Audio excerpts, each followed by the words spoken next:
While the usual account takes note of the Portuguese and Spanish empires in America, it takes little account of the meaning of a world made up of global empires. The focus rather quickly shifts to the English and their contact and interactions with the Native Americans. There's more than one problem with this approach. It overplays the movement of Europeans to America, not because it gives inadequate credit to Native Americans. That problem, fortunately, is now fixed in most textbooks. But because it assumes the Atlantic was a European space. In fact, before 1820, 5 times as many Africans as Europeans made the Atlantic transit. And the sources of New World wealth were dependent upon various non-European parts of the Afro-Eurasian world. The great plantation crops were coffee, comes from the Arabs. Actually, I should start with tobacco, which comes from the Indians, but that's American. Sugar, initially from Bengal. The Arabs brought it to the Levant, and the Crusaders discovered it there. These commodities depended upon a vast number of enslaved Africans, or it would have never produced much of anything. Of course, some things went the other direction. The most important was maize. The domestication of maize or corn by Native Americans was a major achievement, and the export of this crop greatly enhanced European nutrition, which in turn may have produced the demographic transformation that enabled the industrialization of Europe. Now, of course, the Spanish, we all know, found wealth in the viceroyalties of Mexico and Peru. But there was a large enough European market, for the gold, but especially the silver, which was so incredibly plentiful. The European economy, in fact, was too small to absorb that much silver without devaluing it. China saved the day.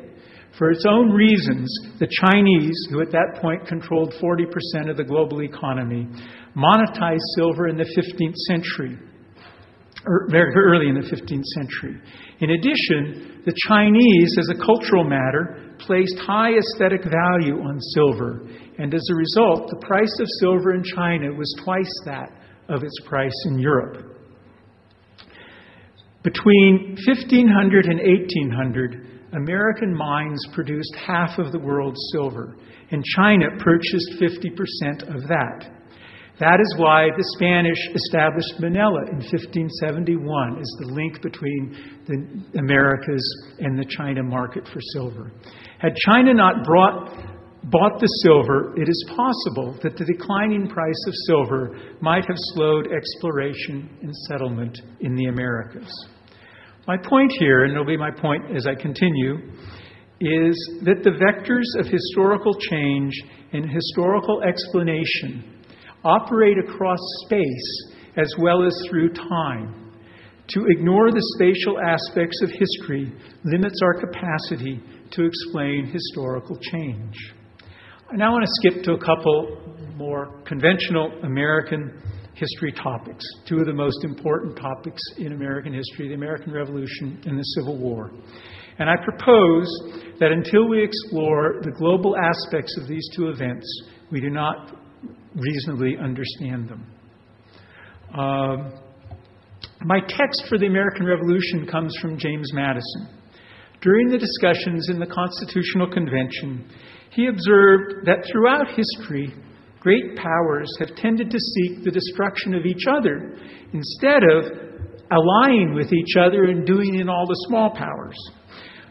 This, he said, was the case in the American Revolution, and I quote, "Carthage and Rome tore one another to pieces instead of uniting their forces to devour the weaker nations of the earth. The houses of Austria and France were hostile as long as they remained the great powers of Europe. England and France have succeeded to the preeminence and to the enmity. To this principle we owe perhaps our liberty."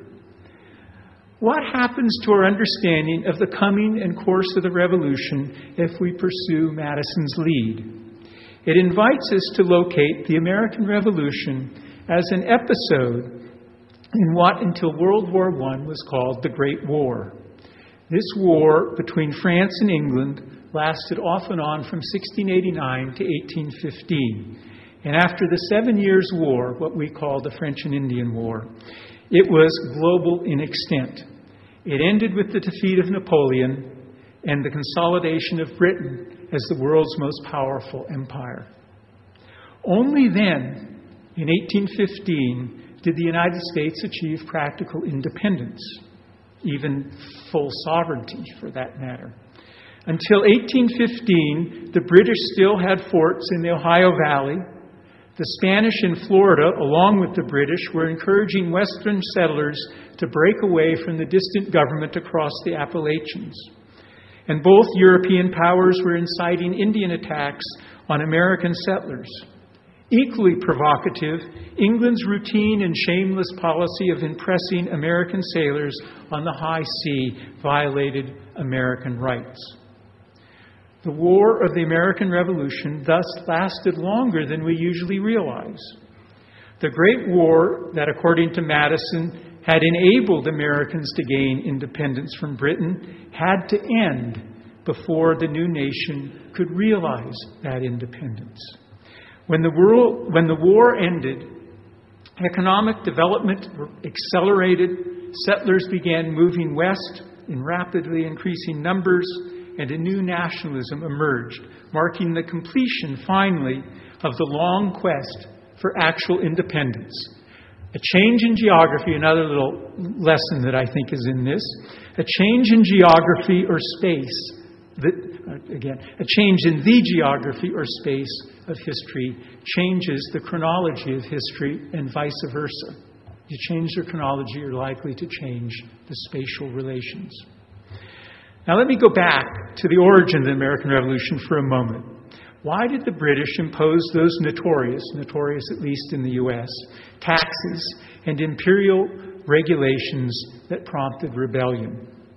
It was the cost of imperial competition, particularly the cost of the immensely successful 7 Years' War, and even more, the anticipated expense of defending a vastly enlarged empire.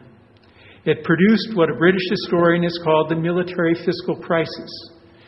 The regulations and taxes were a response, but these acts were not unique to the British colonies. Precisely the same crisis caused the Spanish and Portuguese empires to undertake similar measures. And the response there was significant rebellions in Brazil, New Granada, and Peru. The slogans were the same as in North America, except for Peru. The same Enlightenment rights ideologies were deployed. In Peru, the revolt was led by Tupac Amaru, a descendant of the last Inca king. He spoke for a more communal polity, rather different from the more individualistic theories of the Enlightenment. My point is that the British Americans were caught in a global imperial crisis that they shared with others. The outcome in the British North American case was different, or at least earlier. Napoleon's capture of the thrones of Spain and Portugal in 1808, also part of the Great War, triggered in Latin America the ultimately successful independence movements.